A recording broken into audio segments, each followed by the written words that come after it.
오늘은 1절에서 3절까지 전체 같이 보겠어요. 함께 읽겠습니다.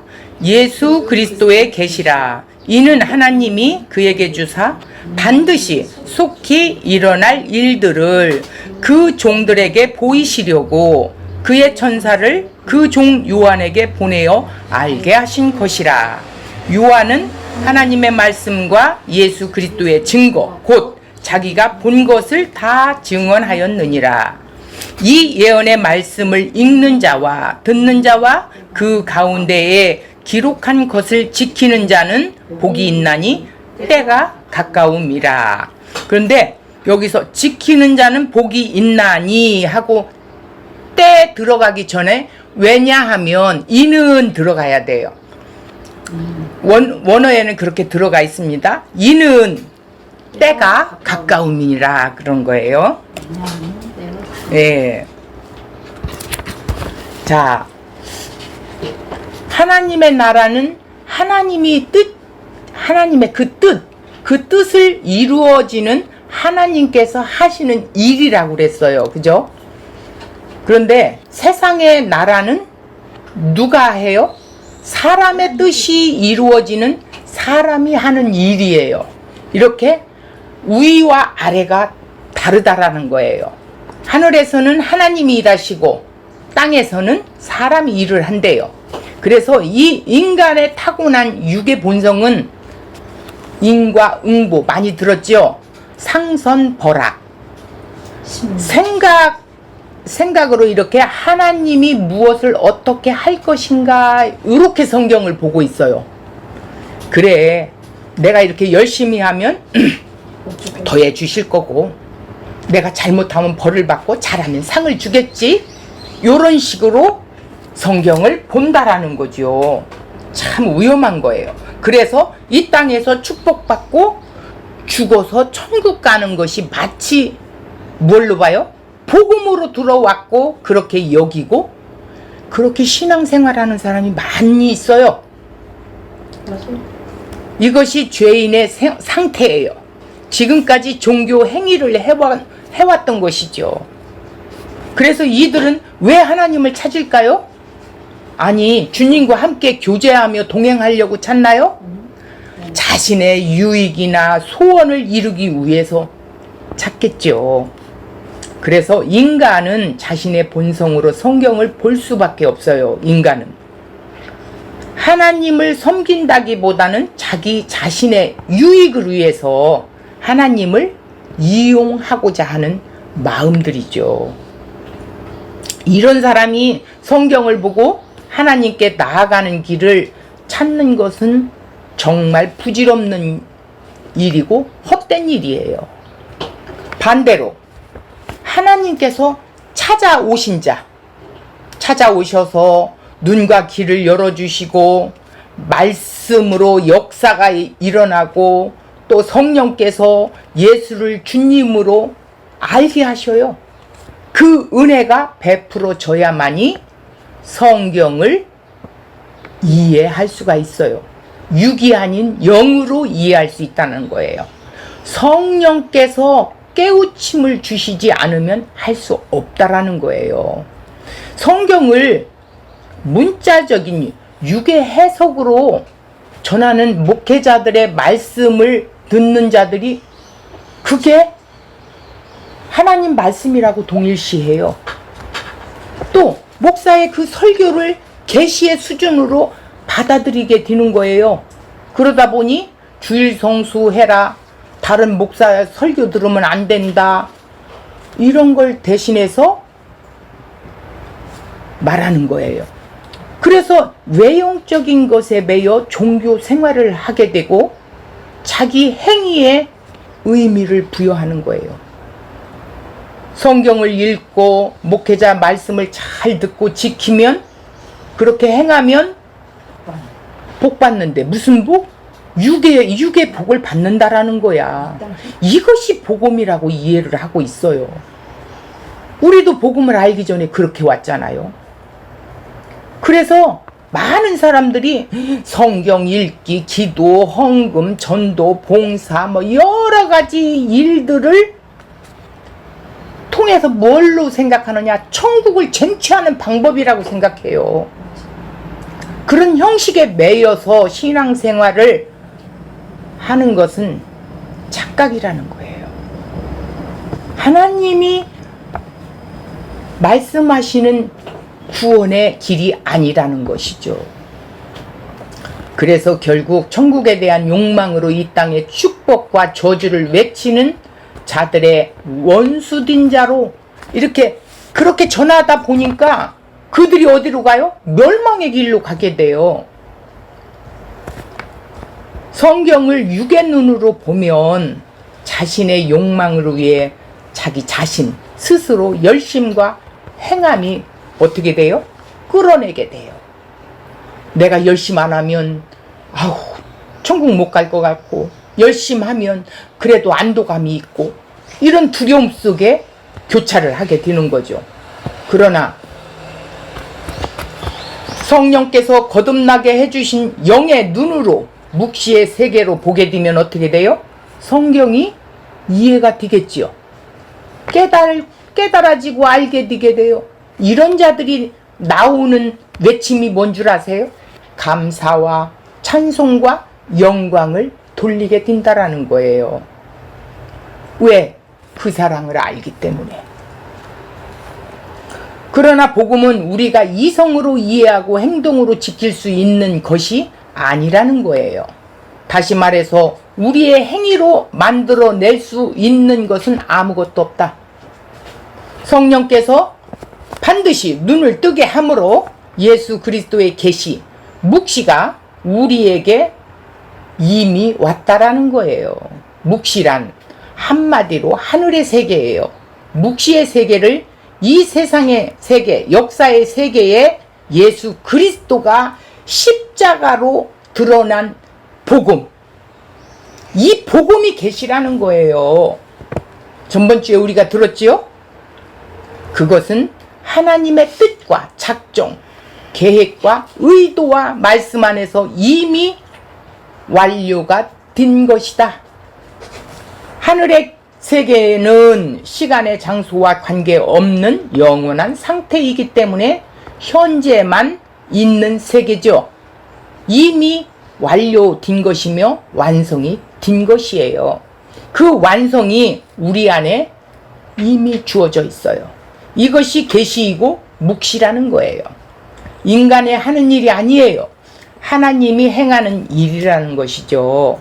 하나님의 세계가 묵시의 세계라면 그 묵시의 세계를 어떻게 해요? 우리에게 알게 하신 것, 주어진 것을 계시로 나타내신 것입니다. 뭘로? 십자가로. 하나님의 뜻과 계획이 그 완성된 생명을 우리에게 주셨지요. 그래서 그 묵시 안에 있게 하신 거예요. 전주에도 말했지만 우리는 이미 묵시의 세계에 살고 있어요. 다스림을 받고 있어요. 그런데 이 땅에서도 살고 있지요. 이 두 층에서 우리는 살고 있는 거예요. 내 스스로 믿는 욕망의 믿음이 아니에요. 주님이 주시는 믿음을 선물로 받았기 때문에 예수를 믿어줬다면 어떻게 해야 돼요? 우리가 묵시, 계시 안에 있는 상태라는 사실을 알아야 된다는 거예요. 그러므로 계시록도 미래에 일어날 어떤 일을 더 밝혀주는 메시지로 보고 우리가 어떻게 대비해야 할 것인가 생각하는 말씀이 아니다. 그동안 들어왔던 건 다 무시하셔야 됩니다. 하나님의 언약대로 성취되어 다 드러난 것이 이 계시가 복음으로 이해해야 된다라는 거예요. 이 사실이 먼저 요약이 되어야 돼요. 그래서 전주 1절에 뭐라고 그랬어요? 예수 그리스도의 계시라고 그랬어요.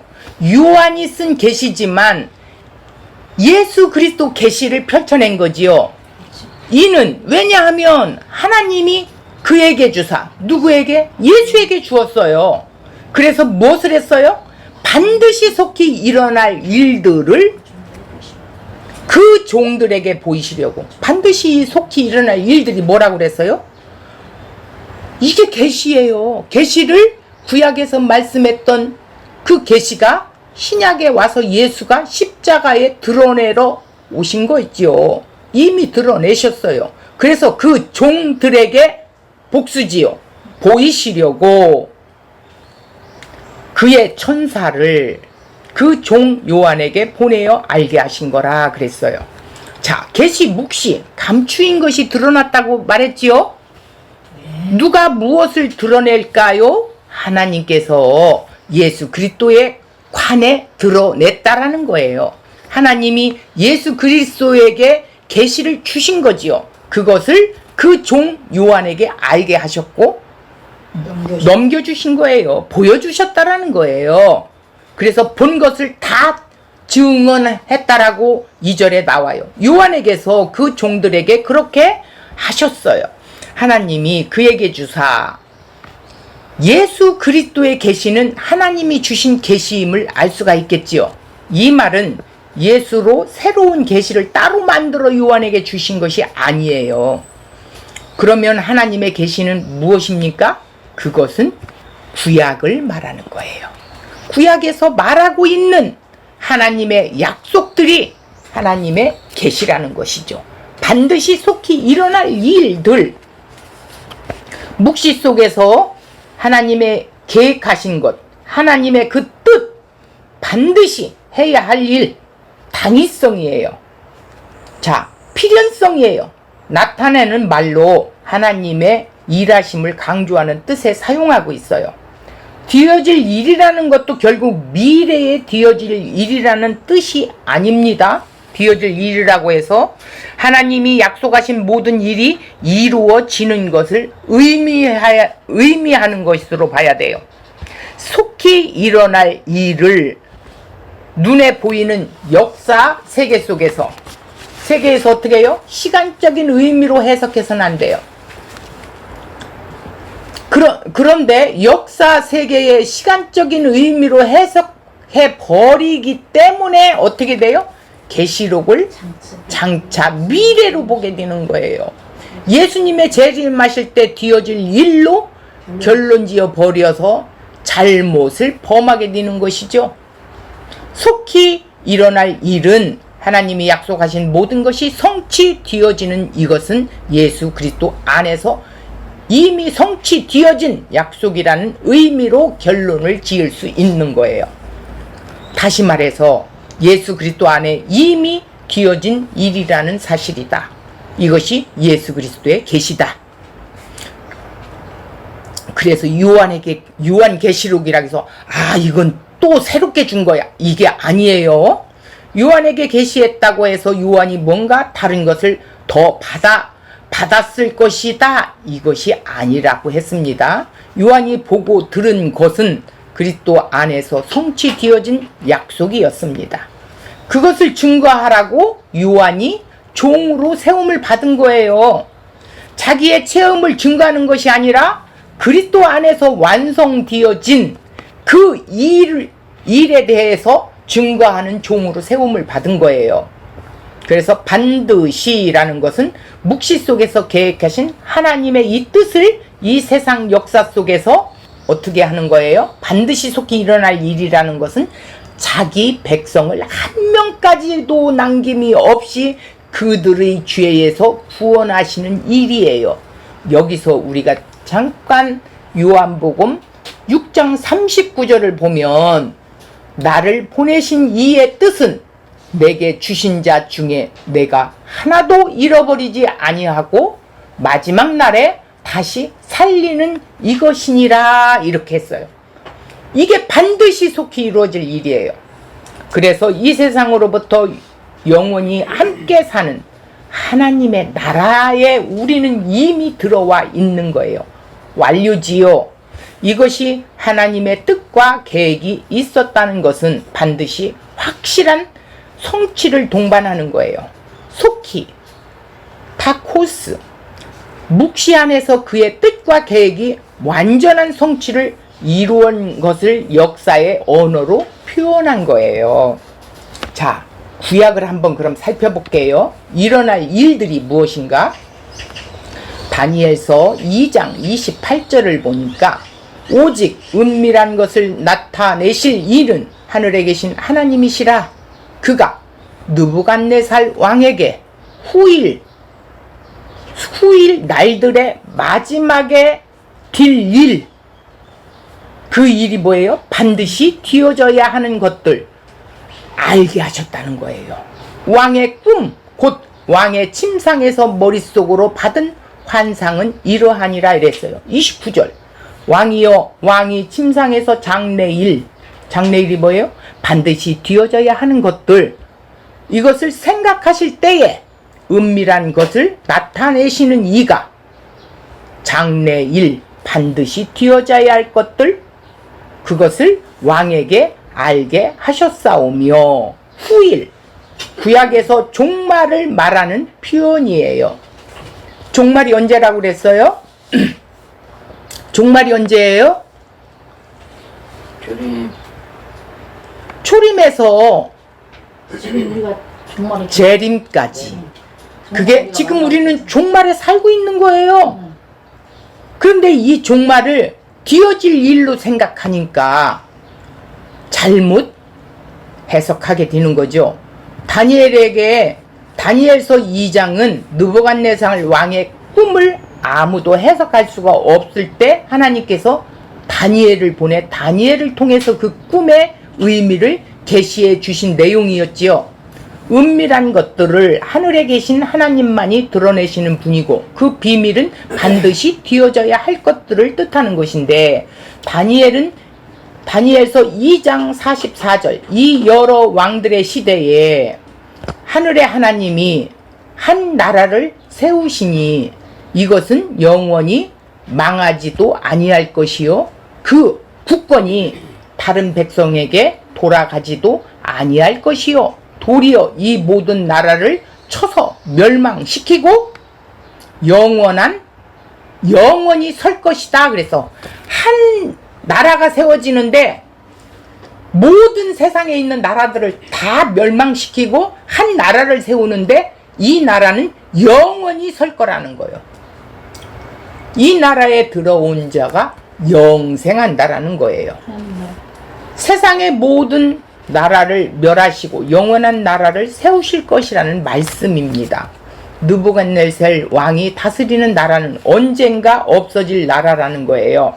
그것을 꿈으로 계시하는데 다니엘을 통해서 전달해 주었지요. 요한은 구약의 이러한 표현을 통해 하나님의 약속이 성취되었음을 나타내고 있어요. 다니엘서에서 예언된 하나님 나라가 예수 그리스도를 통해 예수 그리스도 안에서 완성되었다는 것을 말씀하고 있지요. 한마디로 요한계시록을 묵시의 관점에서 이해해야 한다면 하나님의 뜻과 계획은 예수 그리스도 안에서 이미 다 이루어지고 완성된 것이다. 예수님께서 십자가에서 다 이루어 놓으셨어요. 테텔레스타일, 다른 어떤 걸로 추가할 게 없어요.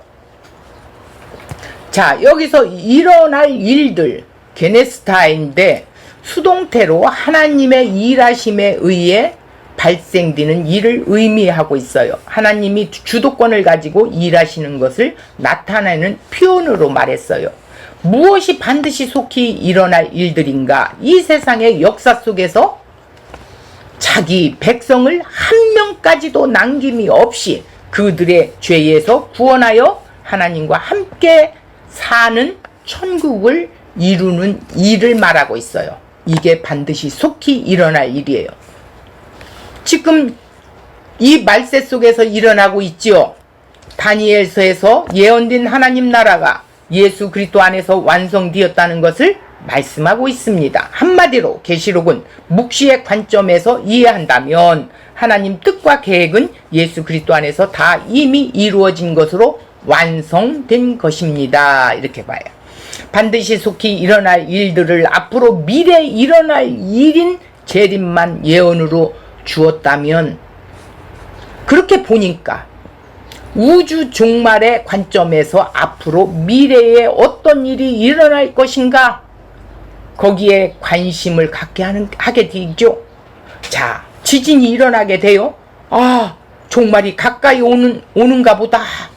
우리는 세상에 일어나는 일을 성경에 가져와서 종말로 계산하려는 호기심이 넘치게 되게 돼 있어요. 이 욕망의 행위, 구원으로 2000년 동안 계시록을 울켜먹은 이단들이 있어요. 그들의 수법이에요. 그런데 재림의 소식을 두려워하는 이유가 뭔 줄 아세요? 이미 성취되었는데, 그리고 자기 백성에게 임한 천국을 살아야 함에도 불구하고 살지 않기 때문에 두려워한다라는 거예요. 그러니까 이미 성취되었다고 말로는 하는데 천국을 누리지 못하고 살아. 이거는 머리로는 알지만 예수님과 함께 사는 삶이 아니기 때문에 두려워하게 돼서 죽어봐야 천국 가는 줄 알게 돼요.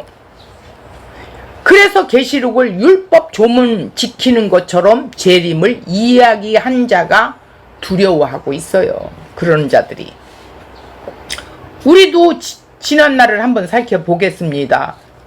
우리도 어려서부터 들었던 666표, 휴거, 재림의 말이 소망이 아니라 두려움 소식이었죠. 한참 뭐였어. 뭐지? 이거 바코드가 막. 자, 우리 코로나 때 칩을 받으면 안 된다는 둥 별 이야기가 교회 안에서 왕왕왕 일어났습니다. 신앙생활 열심히 안 하면 휴거에서 탈락되고, 그런 자는 대환란에서 순교하지 않으면 구원 받을 수 없다라고 말을 했어요. 이런 말은 결국 종교적인 열심을 내도록 만들기 위해 종교성을 개발한 거예요. 요한계시록이 묵시록이에요. 묵시의 관점에서 쓰고 있어요. 그러면 역사의 관점에서 속히 일어날 일들이라고 하는 것은 묵시의 관점에서는 이미 이루어지고 완성되었다는 차원에서 이해를 해야 된다라는 거예요. 자, 2절을 볼게요. 2절이 아니라 1절. 그 종들에게 보이시려고 그의 천사를 그 종 요한에게 보내어 알게 하셨대요. 천사를 우리는 바로 알아야 돼요. 앙겔로스라고 하는데 어떤 존재인가, 천사라고 해서 어떤 특별한 존재가 따로 있다고 생각할 문제가 아니라는 거예요. 하나님의 보내심을 받아 메시지를 어떻게 해요? 전해주는 사자의 역할을 하는 존재를 말하는 거예요.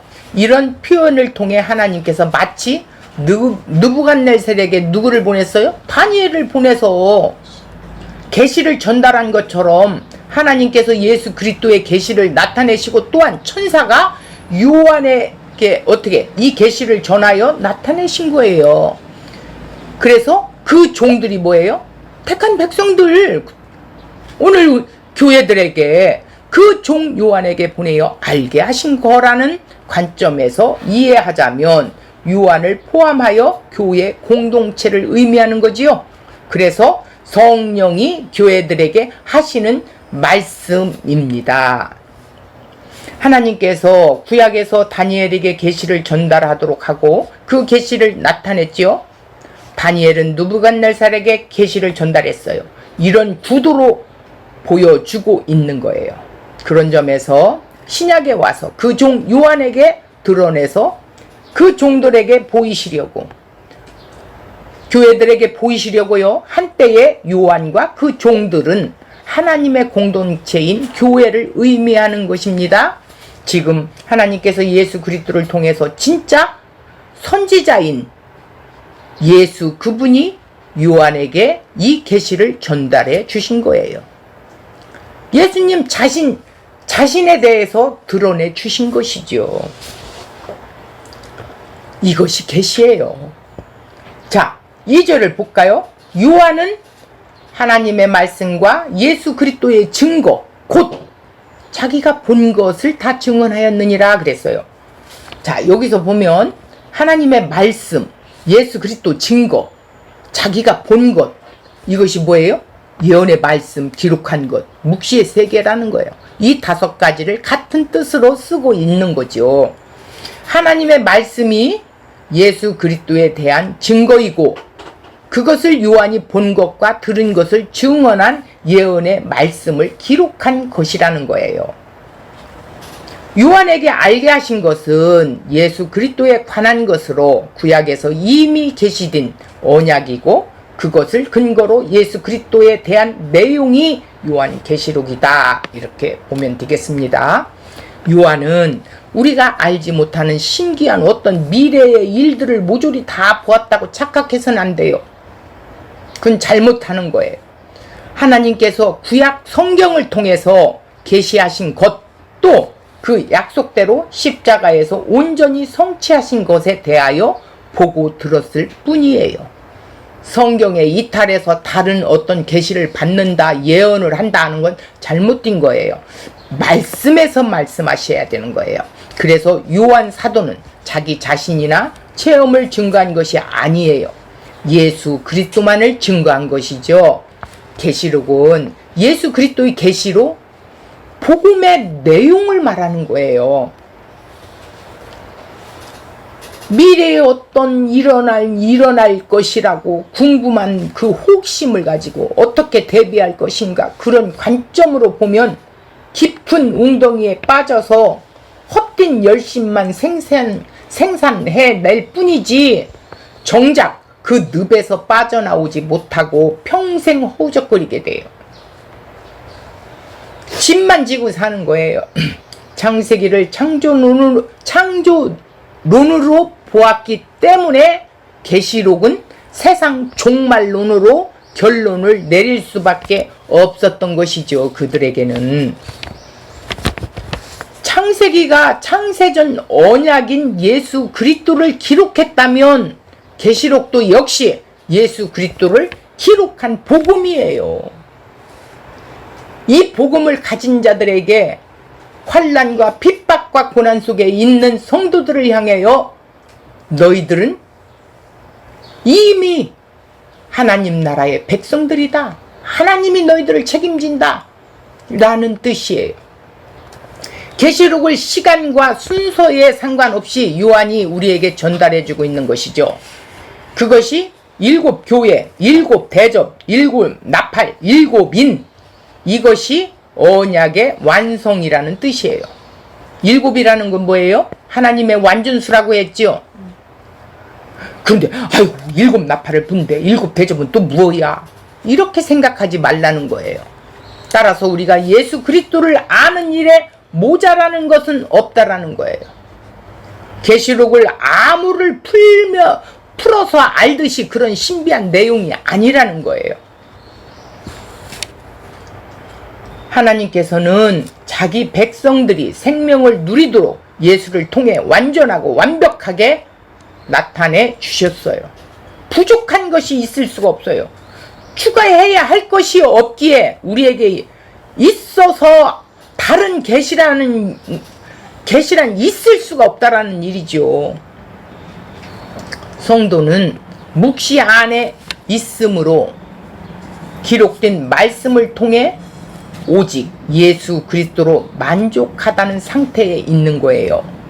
그래서 계시록이 증언하는 것이 뭐예요? 예수 그리스도이십니다. 요한이 본 것은 하나님의 말씀과 그리스도에 대한 증거예요. 오직 그것만 증언한 자가 바로 종이라는 거예요. 그래서 오늘날 우리는 하나님으로부터 직접 계시를 받거나 예수님을 만나서 계시를 받을 수 없다라는 뜻이죠. 아예 그럴 필요가 없어요. 보탤 필요가 없어요. 그래서 하나님 말씀을 더하지도 말고 빼지도 말라는 거예요. 자, 3절을 보겠습니다. 이 예언의 말씀을, 반드시 속히 일어날 일들이죠. 이 예언의 말씀을 읽는 자와 듣는 자와 그 가운데서 기록한 것을 지키는 자는 복이 있나니, 여기서 뭐가 들어가야 된다고? 왜냐하면 때가 가까움이라. 왜 그런 줄 아냐? 때가 가까워오기 때문에 그래. 가장 자주 곡해되어 인용되는 구절이에요. 말씀을 읽고 듣고 지키면 복이 있다든지 아니면 읽는 것과 듣는 것에서 그치지 않고 삶에서 지키는 것까지 하는 자가 진정 복된 자라는 식으로 이해를 했어요. 이런 이해는 인간의 행위에 초점을 맞춘 것에 불과해요. 당시의 성경은 그 당시에 성경은 우리처럼 이렇게 책으로 뒤어진 성경이 아니었어요. 소유할 수 있는 책이 없기 때문에 대부분 유대인들은 어릴 적부터 성경을 읽어주면 그것을 암기했다라는 거예요. 모임 시간에 앞에서 한 사람이 두루마리나 아니면 파피루스로 된 그 성경을 읽었고 회중들은 그것을 들었다라는 거예요. 읽는 자는 단수예요. 한 사람이 읽고 듣는 자는 복수예요. 여러 사람이 들어요. 지키는 것도 복수예요. 개인적인 성경을 읽고 듣고 지키는 자가 복이 있다는 의미가 아니에요. 이 서신을 보았을 당시 파피루스에 썼기에 공적 모임에서 한 사람이 읽고 여러 사람이 들은 것을 염두에 둔 표현입니다. 읽는 자, 단수, 우리가 성경에 들은 자와 지키는 자가 따로 있는 것처럼 이해하고 번역되었는데 듣고 지키는 자들이라는 말이에요. 지키는 자들이 어떻게 했다고? 복수로 되어 있어요. 듣는 것이 지키는 것이라는 거, 듣고 지키는 것이라는 거예요. 지키다. 교회에서 말하는 것처럼 우리의 행위로 말씀대로 순종하며 살아야 한다는 그런 의미가 아니라는 거예요. 다시 말하면 말씀에 품고 새긴다는 뜻인데 헬라어로 테레오라는 말이에요. 이 예언의 말씀을 미래에 일어난 일을 미리 알려주신 것이 계시록으로 말씀한 것이 아닙니다. 이걸 꼭 기억하시기 바랍니다. 자, 이 예언이라는 예자라는 뜻이 어떤 뜻이냐면 예금할 때 돈을 맡기듯이 맡겨주신 말씀이라는 뜻이에요. 예자가. 그래서 즉 요한이 예수 그리스도의 계시로 몸된 교회에 전하신 모든 말씀을 의미하고 있는데 구약의 선지자들을 예언자라고 말씀한 것은 그들이 전한 말씀을 예언의 말씀으로 하나님께서 맡겨주셨던 말씀, 그 말씀이기 때문에 선포할 수가 있었다는 거예요. 그래서 즉 맡겨주신 말씀을 드러냈다라는 것이죠.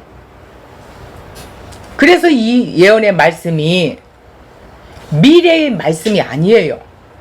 맡겨주신 말씀이에요. 죄인은 말씀을 온전히 행위로 지킬 수 있어요, 없어요? 없어요. 마음에 품고 새기는 것조차도 할 수가 없는 존재지요. 그렇다면 우리 모두는 뭐예요? 복 없는 자예요. 복이 없는 존재임이 분명하죠. 복 없는 존재란 달리 표현하면 뭐예요? 저주와 멸망 가운데 있는 존재란 말이에요. 그런데 우리와 대조되어서 말씀을 온전히 지키신 분이 어떤 분이시에요? 십자가에서 다 이루었다고 선언하신 분은 한 분밖에 없어요. 그분이 누구예요? 예수 그리스도예요. 성경은 단순히 한 사람의 의로운 죽음이 아니에요. 이 죽음은 자기 백성의 죄를 위해 죽은 대속의 죽음이었다고 밝히고 있어요. 인간은 이미 죄에 가둬서 죽은 존재였어요. 이 죽은 존재를 찾아오셔서 살려내 주시고 그 죄의 대가를 십자가에 치러주신 대속의 죽음으로 밝혀졌다라는 것이죠. 복이 있나니 언약의 복이에요. 그 반대의 저주는 언약의 복에 있지 않는 존재로 내버려 두심으로 심판, 진노, 지옥, 정죄에 있는 것이지요. 요한은 주님의 종으로서 하나님의 말씀과 예수 그리스도에 대한 모든 것을 이렇게 다 증언하였다고 했어요. 부족하거나 추가할 것이 없대요. 하나님께서 예수 그리스도를 통해 생명을 누리도록 완전하고 완벽하게 나타내 주셨기에 다른 계시란 있을 필요가 없어요. 하나님께서 자기 백성을 말씀하셨는데 예수 그리스도 안에 장악하고 계시기 때문이에요. 예수 그리스도 안에 품고 있다라는 거예요. 그 말씀을 마음에 품고 새기며 살아갈 수밖에 없는 자들이 교회라는 거예요. 오늘 교회라는 거예요. 교회도 아닌 사람들이 교회에 들어와서 엉뚱한 행동을 하는 것이죠. 자, 이런 교회가 복 안에 있는 상태다. 복이 뭐예요? 예수 안에 있는 게 복이에요. 주님의 몸된 교회의 지체인 성도로서 십자가의 예수 그리스도만을 만족해야 한다라는 것이죠. 그러기에 진정한 복 있는 자는 오직 예수 그리스도이십니다. 그렇다면 우리가 복 있는 자가 된다는 것은 오직 그분 안에서만 가능하지요. 십자가에 근거하여 또 다른 보혜사 성령님으로 오셔서 자기 백성들 마음에 말씀을 품고 새기게 하신다는 거예요. 우리가 느끼잖아요. 우리 힘으로는 할 수 없다는 것. 우리가 어떤 것을 했을 때 내가 한 것이 아니구나. 성령을 통해 우리를 이끌어가고 계시는 걸 보게 되지요. 이것을 하늘에 속한 신령한 복이라고 이렇게 말씀하고 있어요. 보혜사 성령님이 오셔서 자기 백성들을 말씀으로 품고 새기게 해주시는 거예요.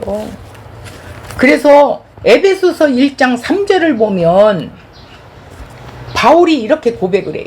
찬송하리로다 이렇게 외쳐요. 서두에 찬송하리로다. 하나님 곧 우리 주 예수 그리스도의 아버지께서 그리스도 안에서 하늘에 속한 모든 신령한 복을 우리에게 주시되, 이 신령한 복을 생각하니까 그냥 대뜸 나온 소리가 외친 것이 찬송하리로다 막 이렇게 나온 거예요. 영적인 복이에요. 즉 성령님에 의해 주어진 복이라는 뜻이죠. 자, 우리라는 것은 예수 그리스도의 몸된 교회를 말씀하고 있어요. 예수 그리스도를 머리로 한 그의 몸된 교회를 위해 창세 전의 비밀을 이 땅에서 예수 그리스도로 계시해 주신 것이, 그 안에 예수 안에 있게 된 것이 참된 복이다. 다른 복 받으려고 하지 마세요. 그 언약의 복이 완성된 상태 안에 있는 복이에요. 오늘 계시록에서 이 말씀을 하고 있는 거예요. 너희들은 복 있는 자야. 미래에 뒤이어질 것이 아니야. 이미 이루어졌어. 그러면서 우리를 위로하고 있어요. 그래서 아브라함에게 이미 복을 선언해 주셨던 것이고, 그 복이 예수 그리스도의 언약을 통해 나타내 주시기 위해서 아브라함에게 언약의 복을 주셨던 것입니다. 때라는 게 뭐예요? 카이로스가 가까움이라, 앵귀스 시간과 공간적으로 가까운 상태를 의미하는 말인데, 단순히 근처에 있다는 것이 아니에요. 저기 조금 멀찍이 여기 가깝기는 하지만 저기 떨어져 있어, 이게 아니에요. 예수 그리스도와 연결되어 있다라는 거예요. 그 안에 거하는 상태를 표현하는 말이에요.